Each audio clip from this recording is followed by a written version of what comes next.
皆さん、こんにちは。陽介です。今日も聞いてくださってありがとうございます。突然ですが、先日泣きました。しかも、自分の子供のことじゃないのに泣きました。何があったかというと、息子が通っている少年野球チームの卒団式に出席したんです。卒団式というのは、チームを卒業するお祝いの式のことです。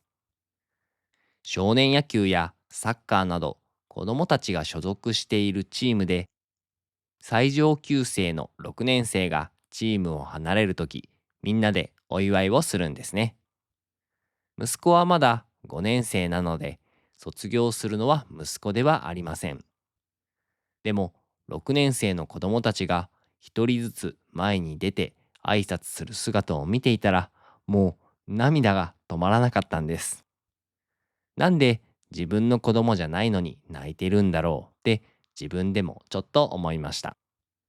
でも、周りを見たら、他の保護者もみんな泣いていたんですよね。監督も目が赤くなっていました。あの空間にいたら、泣かない方が難しかったと思います。今日は、この卒団式の話をきっかけに、日本の卒業シーズンについてお話ししたいと思います。3月は日本の卒業シーズンです。幼稚園の卒園式から大学の卒業式まで、日本中が別れと新しい始まりが同時に起きる季節なんですよね。日本では4月が新年度の始まりなので、3月がその区切りになるんです。以前の動画で日本の卒業式の文化について詳しくお話ししました。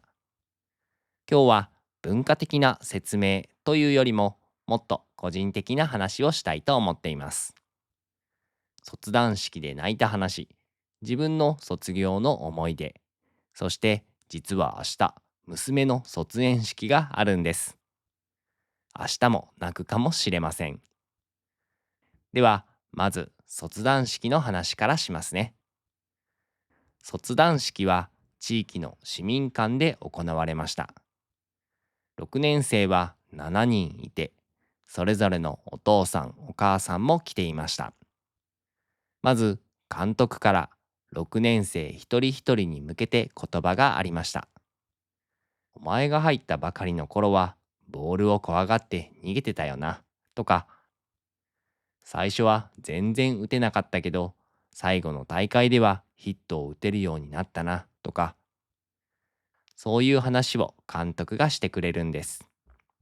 これだけでもうグッときますよね。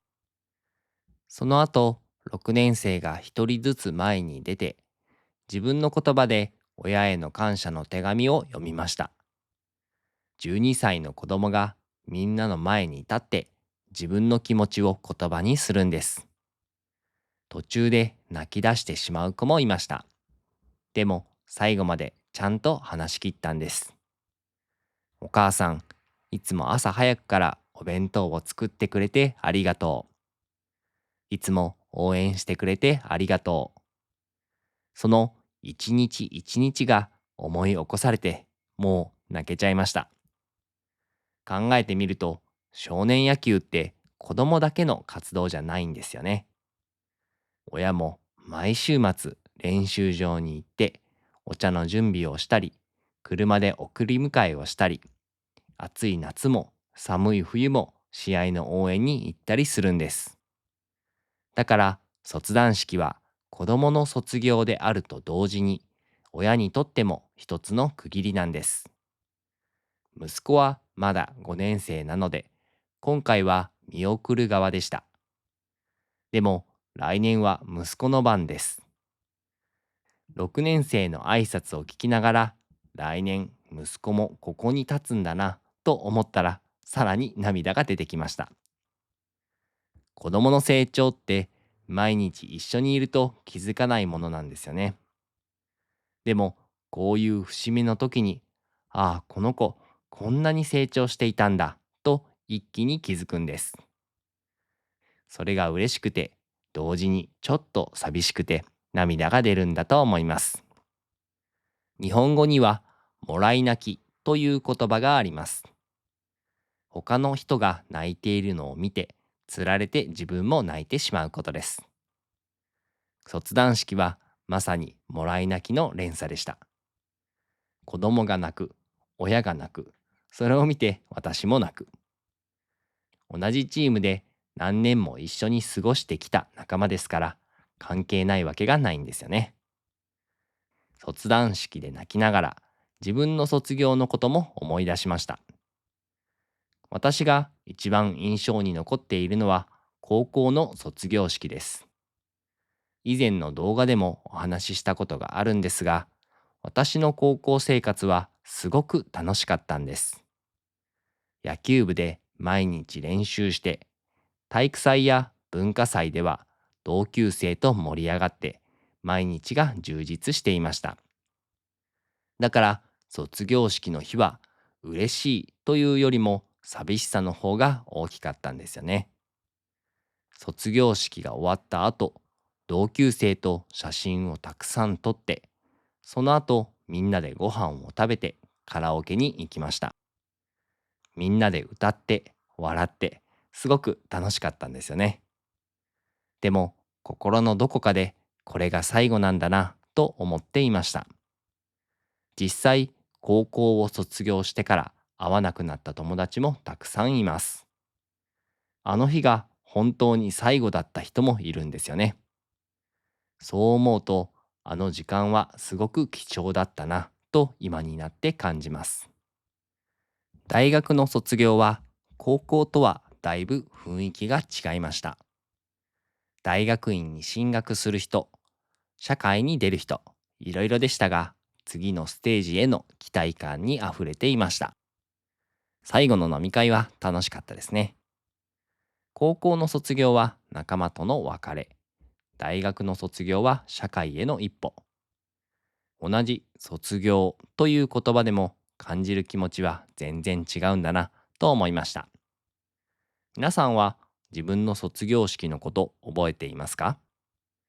卒団式、卒園式、卒業式。こういう区切りのことを日本語では節目と言います。節目の節は竹の節のことなんですよね。竹って節があるからまっすぐ強く伸びることができる。そこから転じて人生の中の大切な区切りのことを節目と呼ぶようになりました。子供にとっても親にとっても大きな節目です。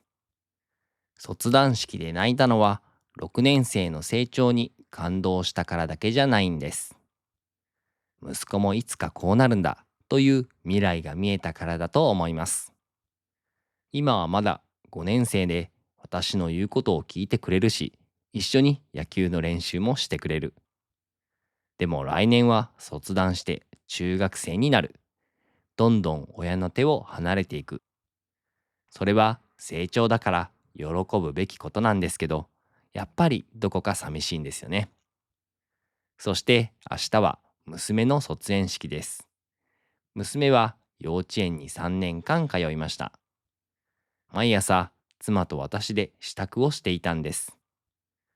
朝、迎えに来るバスの前で、行ってきますと手を振る娘。帰りに、お帰りと迎えに行くと、走ってきて抱きついてくる娘。その日常が明日で終わるんです。4月からは小学生になる。ランドセルを背負って一人で学校に行くようになる。それはすごく楽しみです。でも、なんか少し寂しいんですよね。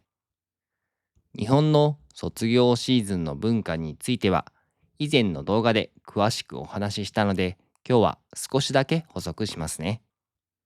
一つ、前回あまり触れなかったことがあります。それは謝恩会です。謝恩会というのは、恩師に感謝する会と書きます。卒業式の後に、卒業生やその保護者が先生方に感謝を伝えるために開く会のことです。食事をしたり、贈り物を渡したり、手紙やお礼の言葉を送ったりします。保育園や幼稚園の卒園式の後には、保護者が中心になって謝恩会を準備することが多いんです。PTA の方が先生方への贈り物を選んだり、会場の飾り付けを考えたり、謝恩会って裏側では結構準備が必要なんですよね。でも、お世話になった先生にちゃんとお礼を伝える場があるというのはいいことだと思います。まあ、あったりなかったりするんですけどね。もう一つ、卒業ソングについて少しだけ。日本には卒業式の定番の歌がたくさんあります。仰げば尊しや旅立ちの日には、多くの日本人が卒業式で歌った経験がある曲です。息子の学校の卒業式では、群青という曲を歌うそうです。東日本大震災の年に作られた曲のようで、とてもいい曲ですので、YouTube で検索してみてください。あと、卒業式といえば桜というイメージが日本では強いんですが、実際には3月中旬だとまだ咲いていないことも多いんです。ドラマや歌の影響で定着したイメージなんですよね。でも最近は温暖化の影響で卒業式の頃に咲いている年や地域もあるみたいです。皆さんの国では卒業式はどんな雰囲気ですか？日本の卒業式の特徴は終わりをしっかり味わうところにあるのかなと思います。新しいことが始まる前に今までの時間に感謝してちゃんと区切りをつける。それが日本の卒業の良さだと私は思っています。